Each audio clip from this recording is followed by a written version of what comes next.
Hello everyone, and welcome to this special edition of the Nightly News. I am your host, Carly Hart. During Black History Month, we took you on a brief Seeking Abraham tour.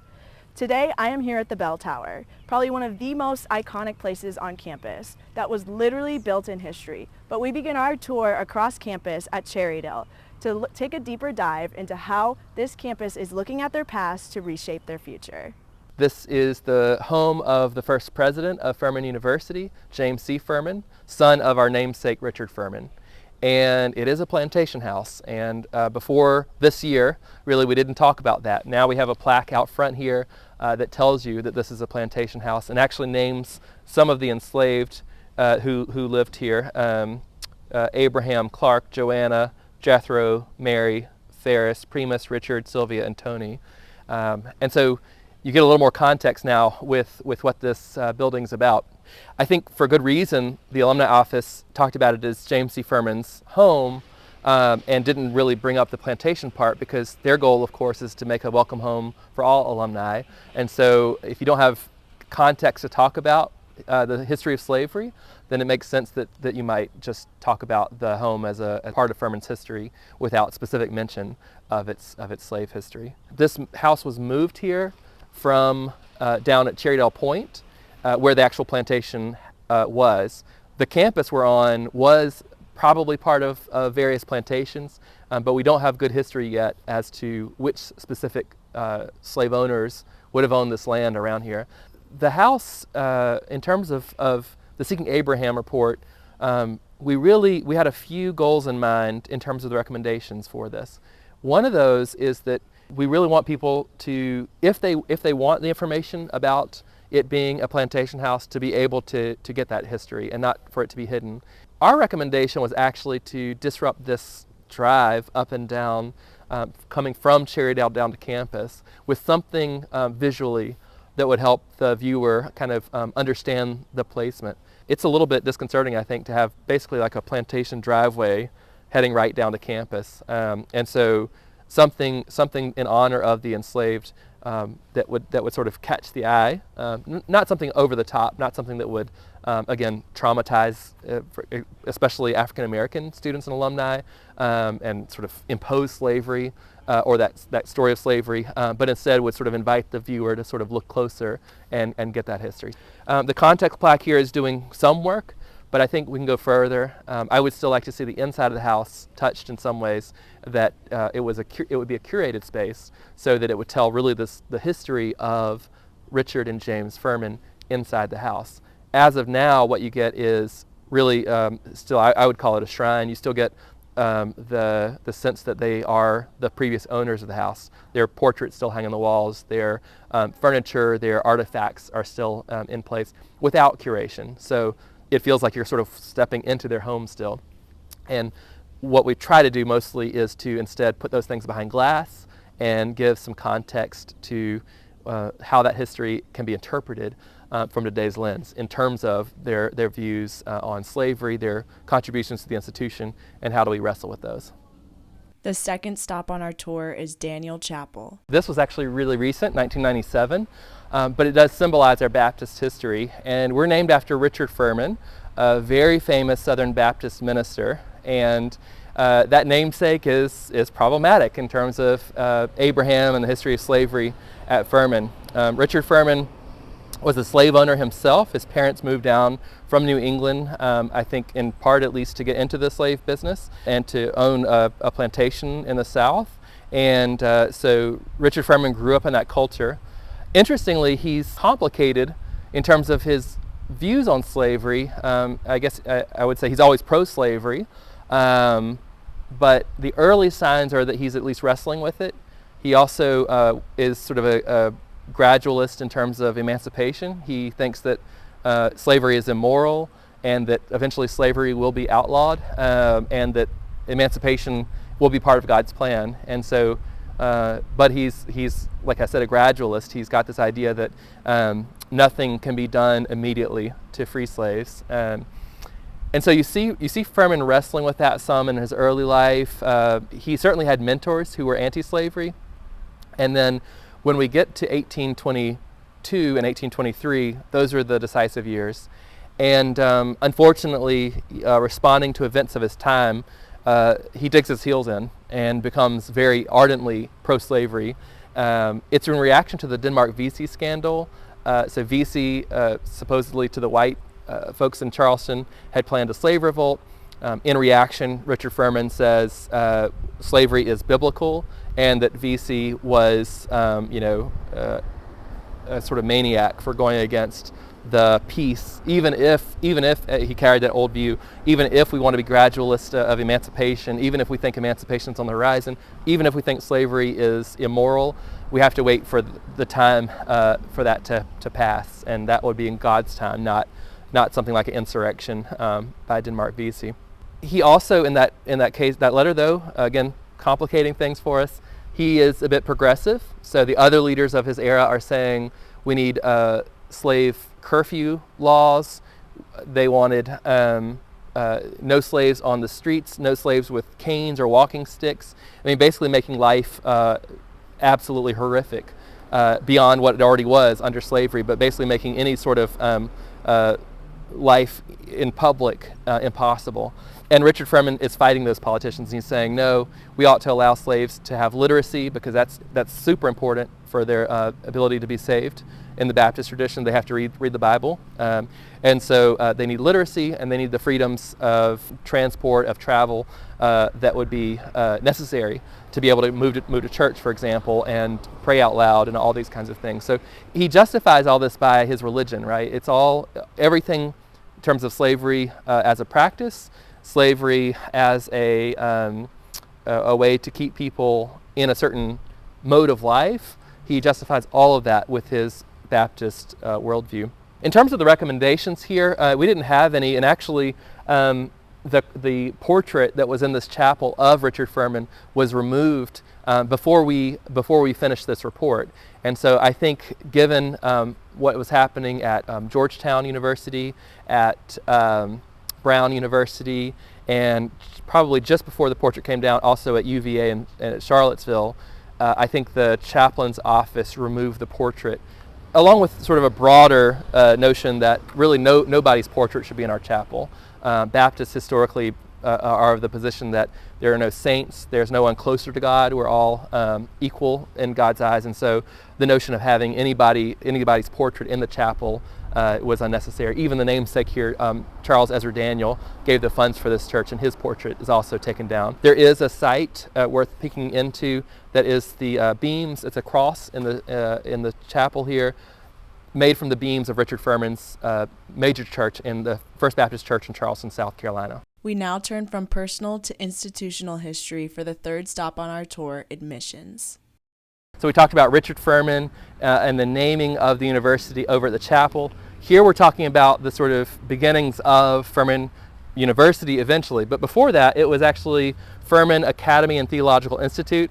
I love to call it FATI because that's the acronym and it's always fun to say. And so in 1826, FATI is established in Edgefield, South Carolina. That early history, of course, in antebellum South Carolina is tied to slavery. So they're moving from one area of plantations to another area of plantations to another area of plantations, 3 moves in those first 20 years to try to find an area that would support the institution but would also bring students in and be an attractive area for students to come to. And this block of granite here is actually from Winnsboro, South Carolina. So that's our third campus. We had been in Edgefield, High Hills of Santee, and this is Winnsboro. And it comes to us, one of the wild things about this is it was this place where the university basically almost fell apart.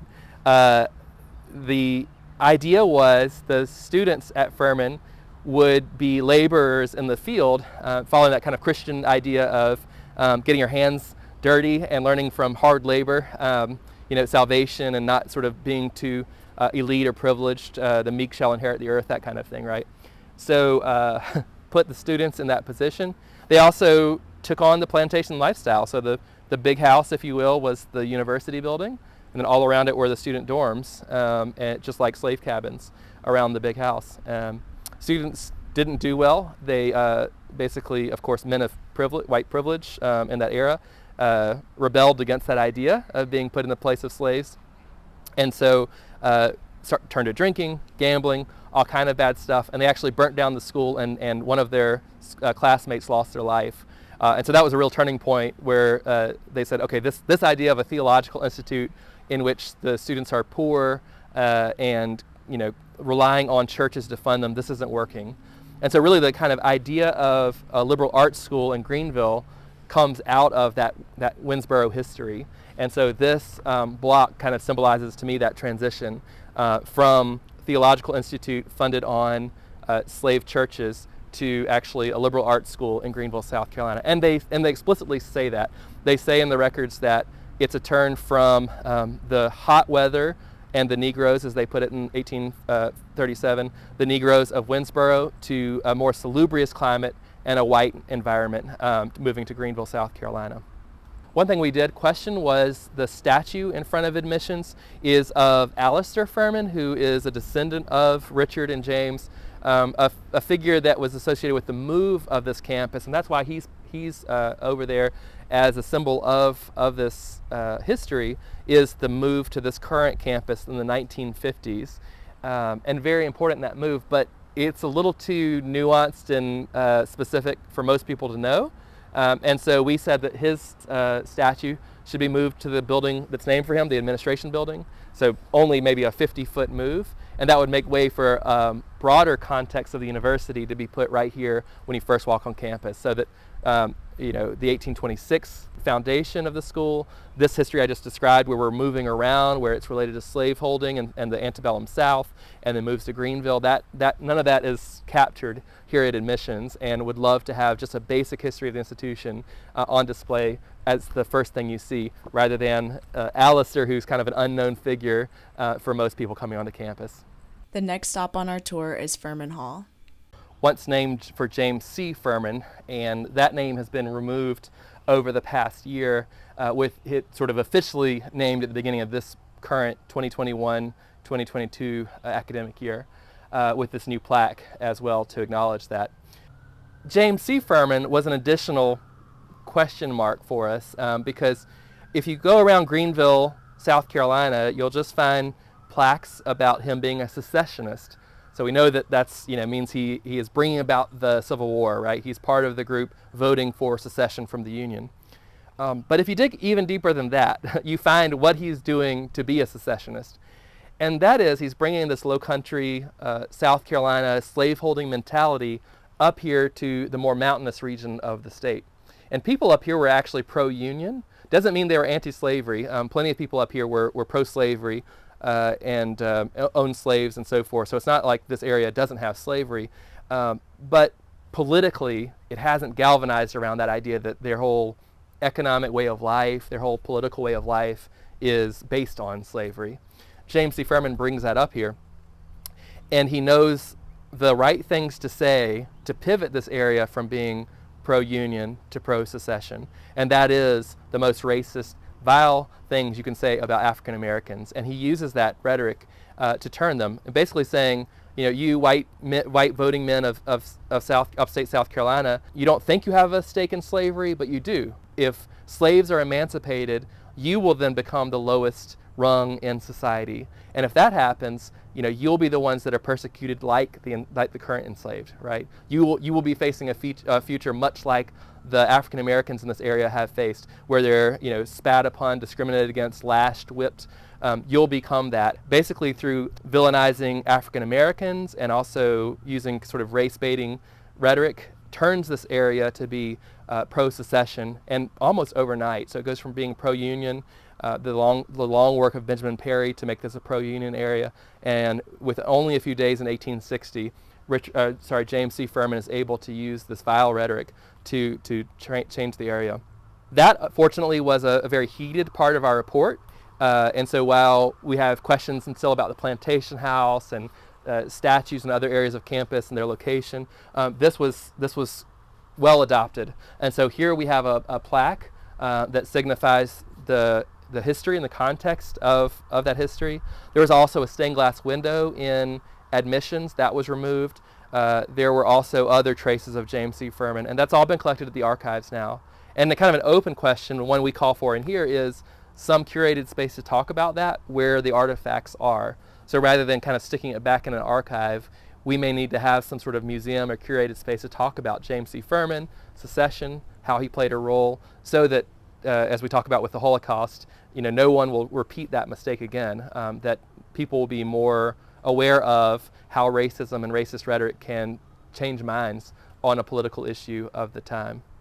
We actually had called for a different name for this building. We had asked that Mary Judson be the name on this building because Mary Judson would have brought a woman's name onto the academic part of campus. She's currently memorialized over in the dorms with her brother Charles Judson, but we thought it would be great, and she was a heroic figure in Furman's early history. It would be great to see that name over here on an academic building. But again, what this positively does is at least talk about the context of the name change, so that you can't avoid the fact that this was once named for James C. Furman and has gone through that transition.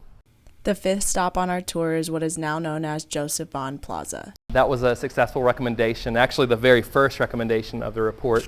In the report we go through dozens of potential recommendations that we thought the trustees should take on, and I think because it was such a positive recommendation, we put it first. It was also so central to campus, right here in the middle, in the heart of everything. What's important to remember about Joseph Vaughn is this is 100 years have passed, right, since James C. Furman's rhetoric, and that rhetoric of racism has 100 years of effects, right? So Furman is not early to desegregate.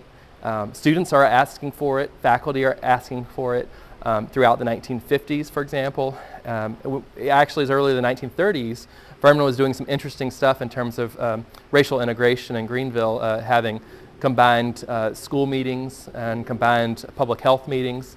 And so we were kind of pushing the envelope in those early days.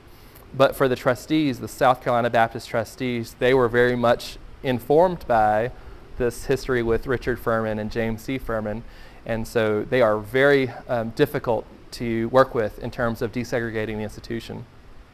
And it takes until 1965, which is actually pretty late. Furman was at risk of actually federal intervention pretty soon had we not desegregated when we did. Funderburk, the area superintendent, said, this is him, right? So this is the right guy for this. And just an all-star student, involved in so many student organizations. He was involved with ROTC, a cheerleader. He was involved with the Baptist Student Union. And what I love about him is he didn't drop his activism and his identity to be here at Furman, and so he continues as an NAACP leader, a protester against the Orangeburg Massacre, against the Kent State shootings. He continues raising his voice and pushing Furman forward. Even as an alumnus, he keeps doing that. So you see the plaza here before us. One thing I like to note to visitors is that the bricks on the sidewalk are actually multicolored around Joseph Vaughn, speaking to integration and diversification of the liberal arts. Liberal arts symbolized by the 4 columns here. And you see those multicolored bricks sort of expand throughout the plaza. And so you can kind of see that touch of his legs changing who we are as an institution and having real vibrant effects. In terms of our recommendations, it's exactly what we asked for. He's at the spot of the iconic photograph. He is reversed, so in the iconic photograph he's coming to the library to enroll, and the committee thought it was better to face him out towards the fountains. And so that's one small change, is the different orientation that we asked for. The other thing that we didn't specify, the quotations. And so you have 2 quotations out there on the plaza. They, as I kind of characterize the Go Furman, the cheerleading side of Vaughn, but they don't really characterize that activist side of Vaughn. So it would be interesting for future quotations to capture that spirit of Vaughn, his activism and his pushing Furman, rather than his celebration of Furman alone. Both are important, both are necessary, but I hope one day that recommendation will lead to that kind of remembrance of Vaughn as also an activist and someone who wanted Furman to change, rather than just someone happy to be at Furman. In our tour, we now move from Joseph Vaughn Plaza to Lakeside Housing Complex. That is now named the Clark Murphy Residential Housing Complex. And this was the recommendation he did for sure. It was one of the only 2 names that we actually found for enslaved persons in that early stage of our research. Abraham Sims, who worked for the Cherrydale plantation, and so his name hopefully will be one day seen over there at the at the house very prominently. But here, this area of campus is symbolic of the women's campus, and actually was the place where women were dormed, where they were living on campus for the first 50 years of Furman's history in this area, on this campus. And so up above us, you'll find the motto of the Greenville Women's College, Sine non pulvere, which means not without dirt or getting dirty, which I think is a great feminist slogan, right? It's like you have to fight to get power in a patriarchal society. We also find the name of Mary Judson here on this hall. Notice below her brother, Charles Judson. So that again tells you something about the 1950s and what role women could play in this history. But anyway, this whole set of dorms are named for the women and the male teachers of women at the Greenville Women's College. Clark Murphy was an enslaved person, actually the only enslaved person that worked for the college. So whereas with Furman University, it appears from our records that slaves were hired out temporarily to do things like build the original campus, slaves were hired out to cook and clean, do laundry, all the things that we think of as needing to be done for children of privilege. Clark Murphy actually worked for the school. And so Clark Murphy went beyond those kind of odd jobs and was essentially on staff. And we have to think about the 1800s here. To be on staff in that role, while he might have been called something like janitor or something, he was kind of the do-it-all man on campus. And so there were what we today think of as counseling services where women were going through crisis, and he was the person who talked with them. There were engineering crises. The boiler broke, for example, at the old women's college, and he was able to repair that system. And so again, a lot of the jobs we think of, whether it be facilities, food services, student life, counseling, that was his role. And so I hear sometimes students say, well, why name a building after a janitor? That's kind of a low position. But we think about this enslaved man who stayed with the university because he loved the women so much and found employment there beyond the end of the Civil War. One kind of tricky thing about this history is how do we think about Clark Murphy? The women of the college referred to him, as the plaque will say, affectionately as Uncle Murphy, but we also know that that's loaded with racism as well, that hardly any African American person wanted to be known affectionately in that sort of diminutive way of being uncle or aunt so-and-so. And so one thing that's going to change about this plaque is actually that it will talk a little bit more in detail about what that term of endearment, yes, but also of diminishing his role in the university, what work it was doing. And so hopefully that plaque will be corrected, but again, still named after this really important and iconic figure in the women's campus. The women of the campus even noted his role. So it's not like the task force found this enslaved person and decided, oh, let's just make him famous. He was already noted through the yearbooks of the Women's College as this crucial, pivotal figure in changing the school and being a vibrant member, and actually the only connection point for generations of women. So while faculty and administrators would come and go, Clark Murphy was the touch point for generation after generation of women at this institution. Across the way from Clark Murphy Complex is our iconic bell tower. And this one is a replica of the original 1850s bell tower.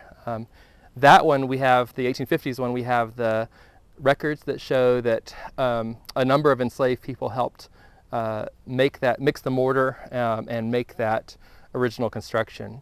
It says on the records, Vardry Macbee's boy, for example, and other identified people. That word boy was, of course, like we just talked about with uncle and aunt, a diminutive term for African American people that also made it sound like they were family or appreciated in some way. And so that structure actually burnt down in the 1960s when Furman had left that old campus and come here. And about that same time, they're talking about building this replica on the new campus. And they even talk about bringing the old structure over somehow. But because those bricks were made from the Reedy River mud, they weren't strong enough to take the journey.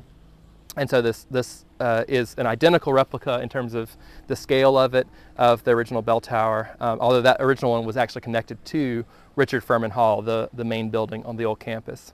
It's good to remember that this bell tower that's so iconic and so representative of Furman actually also carries that history of slavery in its bricks, in its structure. Speaking of bricks, we're standing right now on top of the bell tower circle, and these bricks actually we do know came from the old campus, and they came in the same years that structure actually burnt down. So although we're still guessing, we don't know exactly which bricks these are, it's very likely that some of the bricks that we're standing on here in the bell tower circle actually were slave-made bricks from that original campus made in the 1850s. And of course they're not in good enough shape to use structurally, but they work fine as pavers. And so just like in Charleston, we always encourage people to take a look at the bricks and to think about the history, and to even look for, sometimes you can find children's thumb marks, finger marks in the bricks that just show you that those were hand-kilned bricks. And again, usually children are used because the work in kilns is very tight, and so either slave or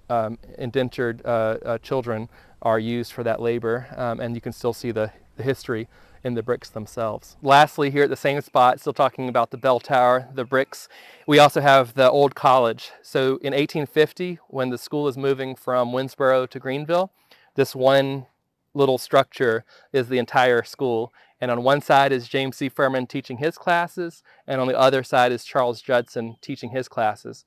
And what I like to talk about here related to Seeking Abraham is that the structure of this building is actually identical to slave cabins. And I don't think that's intentional, if you will. I don't think that they were trying to signal that. I just think that if you told someone we need a very temporary structure, a very cheap structure to house the school while the iconic bell tower and historic building are being created, that the knowledge of the architects of the time would have been to how to put together a quick slave cabin. And so this architecture with the chimney in the middle, the two doors on the two sides, is just absolutely identical with the slave cabins of the time period of the 1850s. And so it's a nice reminder.